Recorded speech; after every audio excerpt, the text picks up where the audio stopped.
దళితులపై దాడులు, ఆడపిల్లలపై అత్యాచారాలు, గతి తప్పుతున్న శాంతి భద్రతలు. అసలు ఆంధ్రప్రదేశ్లో ఏం జరుగుతోంది? పాలన ఉందా లేదా? ముఖ్యమంత్రి, డిప్యూటీ ముఖ్యమంత్రి ఉన్నారా లేరా? ఉంటే ఆంధ్రప్రదేశ్లో ఎందుకు ఉండటం లేదు? ఎందుకు వీకెండ్స్కి హైదరాబాద్కి వెళ్ళిపోతున్నారు? ఇందుకేనా ప్రజలు మీకు పట్టం కట్టింది? ఇది కూటమి టార్గెట్ చేస్తూ వైసీపీ నేతలు అలాగే వైసీపీ సంధిస్తున్న ప్రశ్నాస్త్రాలు. నిజంగా ప్రజలు కూడా ఇదే భావనలో ఉన్నారా? ఆంధ్రప్రదేశ్లో ఏం జరుగుతుంది అనేటువంటి దానిపై ఇన్ డీటెయిల్గా డెప్త్గా డిస్కస్ చేద్దాం.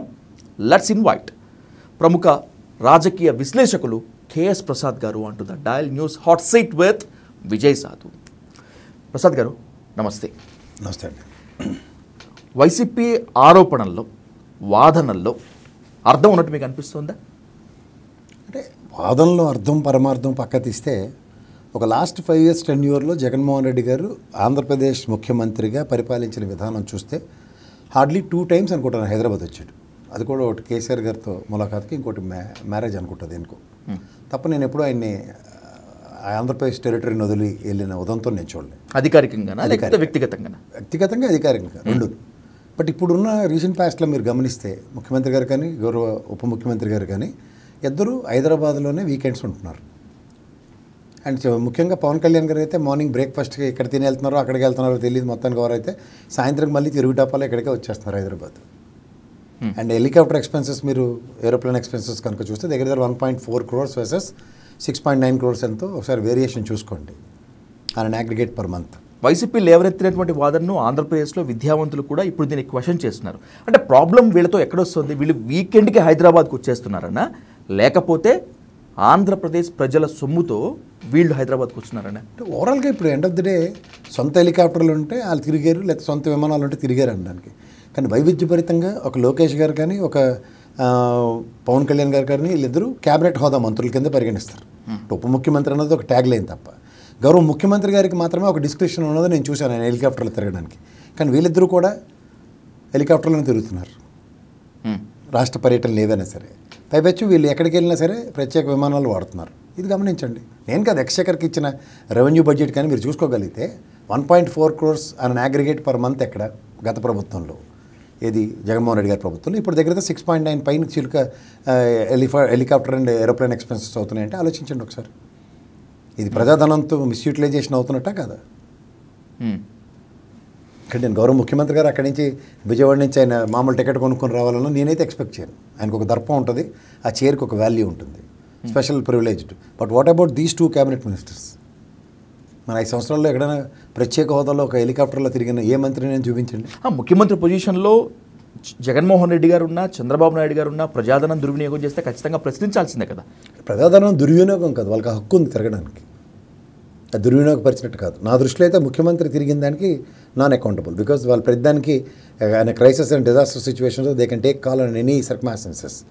వాళ్ళ పర్యటన ఏదైనా జస్టిఫై అవుతుంది. బట్ వేర్ దీస్ 2 people, రాష్ట్ర సంక్షేమం కోసం, రాష్ట్ర ప్రజల కోసం మీరు అన్నట్లు ఎవరు తిరిగినా కూడా ఓకే. కానీ వ్యక్తిగత పరిణామం మినహాయింపు ఉంటుంది. ఎవరు తిరిగినా ముఖ్యమంత్రి స్థానంలో. బట్ క్యాబినెట్ మినిస్టర్లు నేనైతే I will not tolerate, I will not accept also. అంటే ఎందుకు? వాళ్ళు కూడా క్యాబినెట్లో భాగమే కదా. క్యాబినెట్లో భాగమైనా సరే ఇప్పుడు ఉదాహరణకి ముఖ్యమంత్రి గారు హోటాహోటిన డీజీపీ గారిని హెలికాప్టర్ తీసుకుని వెళ్ళమన్నారు ఏదో మదనపల్లిలో కలెక్టర్ ఆఫీస్ కాలిపోయినప్పుడు. అలాంటి డిస్క్రిప్షన్ ముఖ్యమంత్రి గారికి ఉంటుంది. రోజు తిరగడానికి మీరు హెలికాప్టర్ తీసుకుని తిరగడం అని చెప్పడానికి తండ్రి కొడుకుల బంధం కాదు కదా. ముఖ్యమంత్రి క్యాబినెట్ మంత్రి బంధం ఏది ఆంధ్రప్రదేశ్ ప్రభుత్వానికి, లోకేష్ గారికి, చంద్రబాబు నాయుడు గారికి. అయితే మన ఇద్దరం కూటమిలో భాగస్వాములు అన్నదానికి ముఖ్యమంత్రికిను క్యాబినెట్ మంత్రికి ఉన్న సంబంధమే పవన్ కళ్యాణ్ గారికి, చంద్రబాబు గారికి ఉంది. ఇది ఎక్కడ విడ్డూరం? ఆంధ్రజ్యోతి అంటే కూటమికి సపోర్టుగా కొన్ని సందర్భాల్లో టీడీపీకి ఓపెన్గా రాసేటువంటి పత్రికా ఛానల్ అని చెప్పి ఎవరైనా కూడా చెప్తారు. అలాంటి ఆంధ్రజ్యోతి కూటమి మీద కొంతకాలంగా అగెనిస్ట్గా రాస్తుంది.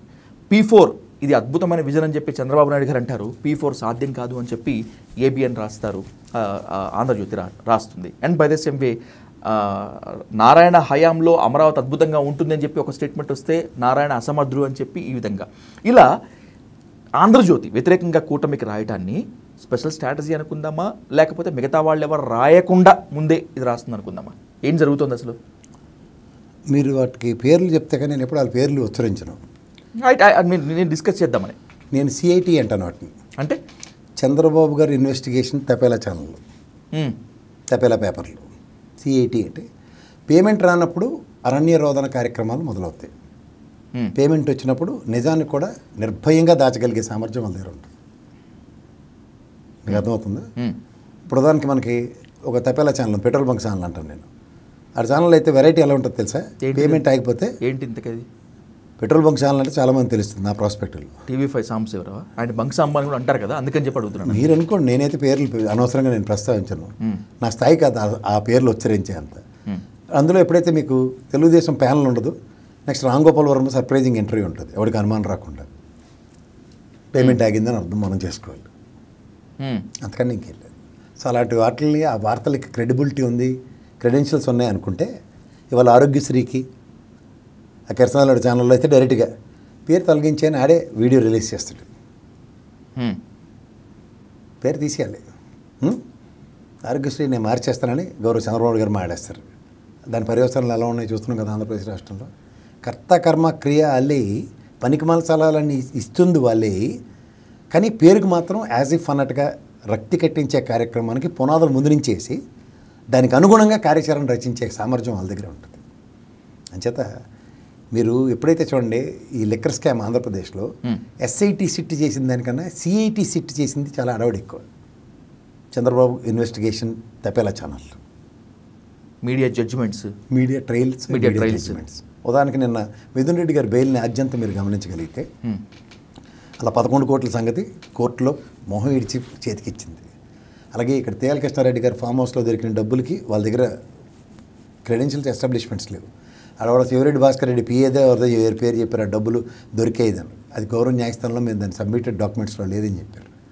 కానీ వీళ్ళు అంచేత వాళ్ళ మీద వాళ్ళకి మీరంటే ప్రణాళిక తెగించి ఒక రూరల్ ఏరియా నుంచి వచ్చి జర్నలిజం మీద మమకారంతోనూ విలువలతోనూ చదువుకొని జర్నలిజం వృత్తి చేస్తున్నారు. కానీ వాళ్ళ కార్తీక దీపం సీరియల్లో లాగా 1000-2000 ఎపిసోడ్లు నడిపించడానికి ఒక యాంకర్ రూపంలోనూ డైలీ సీరియల్ నటించే యాక్టర్లా నటించే జర్నలిస్టుల్ని దయించి జర్నలిస్ట్ గొంత కట్టకండి. వాళ్ళు కేవలం వాళ్ళ కాలక్షేపం కార్యక్రమాలకి, జనరంజక కార్యక్రమాన్ని నిర్వర్తించడానికి మనోరంజక కార్యక్రమం ఉంటుందండి. జనరంజక అనే పేరులో మనోరంజక కార్యక్రమాలు నిర్వర్తించే తపేలా ఛానల్ కింద చూడండి అట్లా. ఎందుకంటే వాస్తవాన్ని వక్రీకరించడంలో వాళ్ళ మించిన సిద్ధహస్తులు ఉండరు. మీడియా ట్రయల్ త్రూగా వాళ్ళకి ఎవడైతే వ్యక్తిగతంగా నచ్చరో వాళ్ళ మీద ఎలాంటి అభాసుపాలు చేయడానికి వెనకాడరు. కుల ప్రాతిపదిక మీద నడిపించే ఛానళ్ళ కింద వాటిని అభివర్ణించండి. సోషల్ మీడియా అయినా, మెయిన్ స్ట్రీమ్ మీడియా అయినా, ఇంకొక డిజిటల్ ప్లాట్ఫామ్ అయినా కూడా కేఎస్ ప్రసాద్ గారు, ద వాల్యుబుల్ క్వశ్చన్ ఇప్పుడు మనం మాట్లాడుకోవాలి. ప్రజలు ఇంత రాజకీయ చైతన్యవంతులు అయ్యారు కదా, ఏది తప్పో ఏది నిజమో వాళ్ళే తేల్చేస్తున్నారు కదా. ఇంత స్థాయిలో పొలిటికల్ అవేర్నెస్ ఉన్నప్పుడు ఒక 10 YouTube channels, 2 main stream channels, 3 పత్రికలు పెట్టుకొని అబద్ధాలు రాసేస్తే, సాక్షి అయినా ఆంధ్రజ్యోతి అయినా ఇంకెవరైనా కూడా ప్రజలు నమ్మేస్తారా, మాయలో పడిపోతారా? ఇప్పుడు 10 మంది ఒకటే మాట చెప్తున్నారు అనుకోండి, 11వ వాడు వేరేగా చెప్తే odd man is been tortured. మీ విధంతమే మీకు బాగా తెలుసు. ఒక మంచి ఆర్టికల్ రాశారు, దానికి జరిగిన పరిణామాలు మీరు నిజమైన జర్నలిస్ట్ కాబట్టి ఎదుర్కోగలిగారు. ఇప్పుడు ఉదాహరణకు నాకు మీద కంటిన్యూస్గా బొంబార్డింగ్ జరుగుతుంది, మనం ఎదుర్కొంటున్నాం కాబట్టి జరుగుతుంది. ఎదుర్కోలేని వాళ్ళు బెండ్ డౌన్ అయిపోతారు. వాళ్ళకి కావాల్సింది అది. ఈల్డ్ అవుతారా లేదా అన్న టెస్టింగ్లో చాలా ప్రయత్నాలు జరుగుతున్నాయి. రెండోది ఏంటంటే, over a period of time ఒక 5 సంవత్సరాలు జగన్మోహన్ రెడ్డి ఒక ట్రాన్స్పరెంట్ పాలన మీరు గమనించగలిగితే, జవాబుదారీతనంతో కూడిన పరిపాలనని ఒక 5 సంవత్సరాలు ప్రజలకి అందించి చూపించాడు. గెలుపోవటం మన పక్క తీయండి. కానీ ఆ ఎక్స్పెక్టేషన్స్ మనకు క్రియేట్ చేసింది ఎవరంటే Chandrababu Naidu garu from the last 15 years track record. But when it comes to executions అనే దగ్గర it's a totally failure Telugu Desam and as well as Chandrababu Naidu garu. But span of no time executions మీకు ఎలా చేసి చూపించారంటే, ఇవాళ మీరు ప్రతిదీ వాళ్ళే తడువుకొని దాన్ని వీళ్ళు చేసినట్టుగా పోర్ట్రేట్ చేసుకోవడానికి సిద్ధవస్తులు అవుతున్నారు. ఉదాహరణకి పోర్టుల నిర్మాణం, ఫిష్ ల్యాండింగ్ సెంటర్లు, ఫిషింగ్ హార్బర్లు, అలాగే నాడు నేడు స్కూళ్ళ పరివర్తన, నెక్స్ట్ వైద్య కళాశాలలు, తర్వాత సచివాలయ వ్యవస్థ, వీటిలన్నిటిలోంచి అవుట్కమ్ ఎట్ల నుంచి రీడ్ అవుతున్నాయి చూసుకోండి. ఇప్పుడు పేరు చెరిపేద్దాం అన్న తాపత్రయమే తప్ప వీళ్ళకి ప్రజలకు ఏది మంచి చేద్దాం అన్నది ఎక్కడైనా కనబడుతుందా మీకు? ప్రధానికి మెడికల్ కాలేజీలు ప్రైవేటీకరిద్దాం అనుకుంటున్నారు PPP పద్ధతులు. ఇప్పుడు మనకి నేషనల్ హైవేలు ఉన్నాయి, 20 సంవత్సరాలు దాటిన తర్వాత కూడా ఇంకా దాన్ని మళ్ళీ రెన్యువల్ చేసి PPP పద్ధతిలో మనం టోల్ ట్యాక్స్లు కట్టుకునేసి వస్తున్నాం కదా. జాతికి అంకితం చేసిన ఉదంతం చెప్పండి. ఏదైనా ఒక ప్రైవేటు పరమైన వ్యవస్థ ఆధ్యాత్మిక చింతనతోనూ దాతృత్వ స్వభావంతో పనిచేస్తుందా, లేకపోతే ప్రాఫిట్ మాడ్యూల్తో పనిచేస్తుందా? అన్డౌటెడ్లీ లాభాలే. మరి అటప్పుడు ప్రైవేట్ పరం చేస్తే ఇక్కడ ఒక వాల్యుబుల్ క్వశ్చన్ కేసు ప్రసాద్ గారు, నాకు మాత్రమే కాకుండా చాలా మందికి కూడా ఈ సందేహం ఉంది. Please clarify that. ప్రభుత్వానికి భారం అవుతూ ఉన్నప్పుడు, ప్రభుత్వం నడపటం చేత కాదు అని అనుకుంటున్నప్పుడు ప్రైవేట్ వ్యక్తుల సహాయం తీసుకొని నడిపితే తప్పేంటి అనేటువంటిది ఒక ప్రశ్న. Good question. ఇప్పుడు మనకు మహానుభావుడు పివి నరసింహరావు గారు గ్లోబలైజేషన్ తెలుసు మీకు. ఎగ్జిస్టింగ్ వ్యవస్థకి ప్యారలల్గా వ్యవస్థ క్రియేట్ చేయబడింది. అంటే ప్రభుత్వ రంగ సంస్థలకి state bank of India, banking వ్యవస్థ ఎగ్జాంపుల్ చెప్తాను. State bank of India, Andhra bank, Canara bank ఇలాంటివన్నీ ఉన్న దగ్గర ఒక ఐసిఐసిఐ బ్యాంకు, హెచ్డిఎఫ్సి బ్యాంకు ఇలాంటి బ్యాంకులు తీసుకొచ్చారు. వ్యవస్థ డిస్టర్బ్ అయిందా? అలాగే ఉదాహరణకి ఐడిపిఎల్ లాంటి వ్యవస్థ మనం నిర్వర్తించలేం. ఉదాహరణకి ఓబులాపురం మైన్స్ ప్రభుత్వమే నిర్వర్తించింది. ఎనార్మస్ లాసెస్ ఇంకర్ అయినప్పుడు ఓబులాపురం మైన్స్ని ప్రైవేట్ పరం చేసింది. నేను కాదంటలేదు. అలాగే వైజాగ్ స్టీల్ ప్లాంట్ని తీసుకుందాం.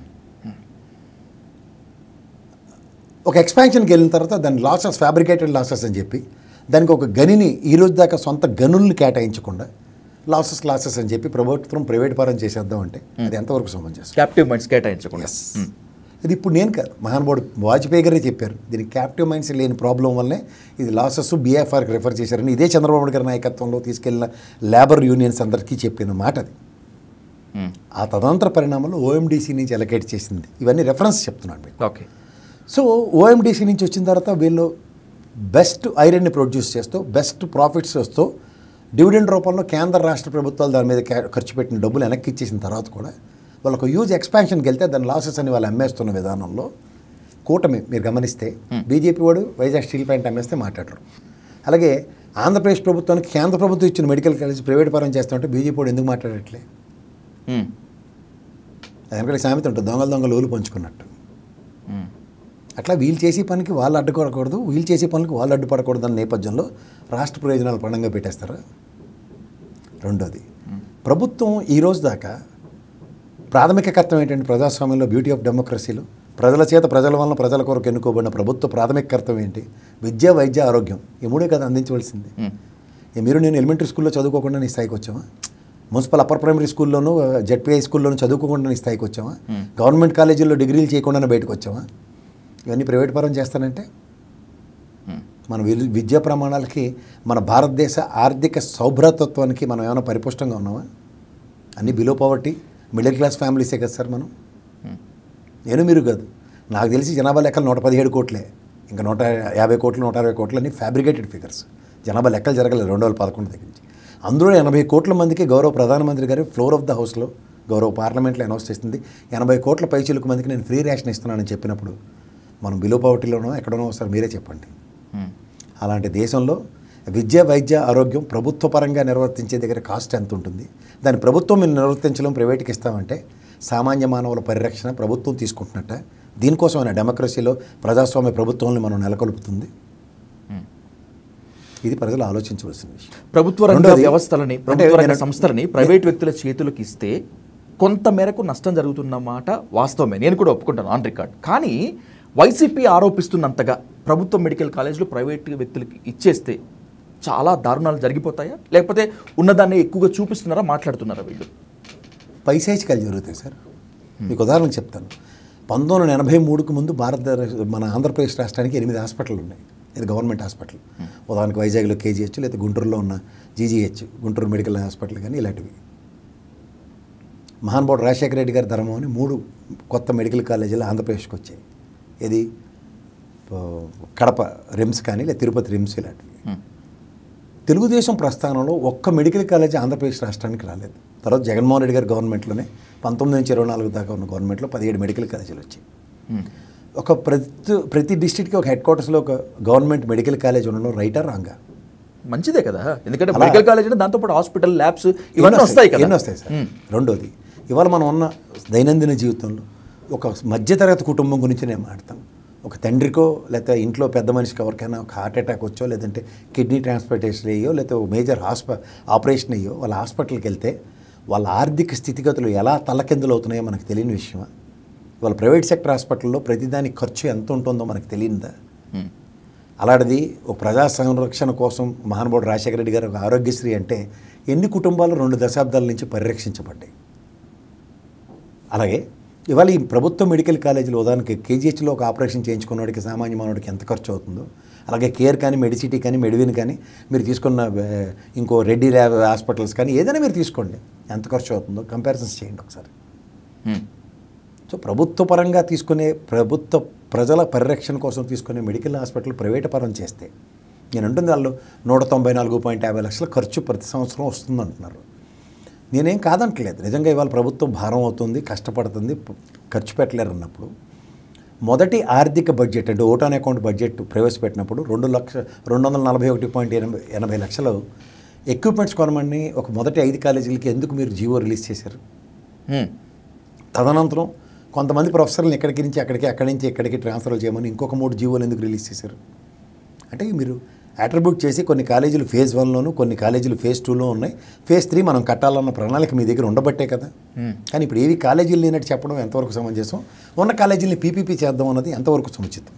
ఉదాహరణకి కడపలో, మీరు కడప వెళ్తే తెలుస్తుంది, అక్కడ నర్సింగ్ కాలేజీ కన్స్ట్రక్షన్ అవుతుంది, 3/4 కంప్లీట్ అయింది. మిగిలిన కాలేజీల్లో హాస్టల్ వసతులు లేని దగ్గర విభజన హామీల్లో మనకి గిరిజన యూనివర్సిటీ వచ్చింది ఉత్తరాంధ్రకి, ఐఐఎం ఐఐటీలు కూడా వచ్చాయి. అవి ప్రైవేట్ భవనాల్లో ఉన్నాయా లేదా శాశ్వత ప్రభుత్వం కట్టిన భవనాల్లో ఉన్నాయా? ఇవేవి పట్టించుకోకుండా మనకేమీ తెలియనట్టుగా ఇవాళ ప్రభుత్వం నడపలేదు అన్న మాట చెప్తే, ఉదాహరణకి ఓపీ ఛార్జీలు మనకి నిమ్స్ ఉంది ఇక్కడ, అవునా కదా, ఎయిమ్స్ ఇక్కడ బీబీ నగర్లో ఉంది. అలాగే ఆంధ్రప్రదేశ్లో కూడా ఎయిమ్స్ మీరు అనంతపూర్కి ఇస్తే వెనుకబడిన జిల్లా అని కాదని తీసుకొచ్చి అమరావతిలో పెట్టారు. కాదంటలే, కాంట్రాడిక్షన్ కాదు. అక్కడ ఛార్జెస్ ఎంత ఉంటాయండి? 60 రూపాయలు 100 రూపాయలు ఉంటాయి అనుకుందాం, 10 రూపాయలు ఉంటాయి. మీరు పెంచండి దాన్ని, ఓపీ ఛార్జెస్ 100 రూపాయలు ఛార్జ్ చేయండి. సామాన్య వాడికి కానీ బిలో పవర్టీలో వాడికి కానీ ఎవరికి భారం కాదు. అలాగే మీరు సిటీ స్కాన్ చేయండి, అక్కడ 500 రూపాయలు ఛార్జ్ చేయండి, ఎవరు కాదనరు. ఇక్కడ బయట 7,000 రూపాయలు అవుతుంది సిటీ స్కాన్, మీకు తెలియదు కదా.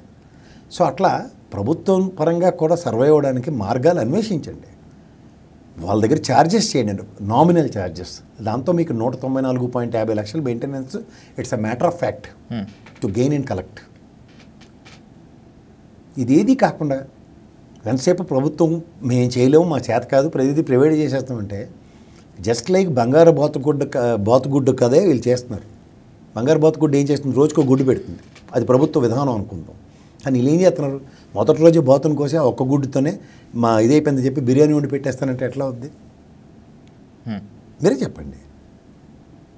చేత గత ప్రభుత్వం తీసుకున్న నిర్ణయాలన్నీ తప్పు, మేము చేసినవన్నీ అచ్చని పచ్చపోసిన నిజాలు రైటు, మేము తప్ప ఇంకెవరూ చేయలేరు అనుకున్న దగ్గర మీరు అసలు ఏమీ చేయట్లేదన్న విషయాన్ని విస్మరిస్తున్నారు.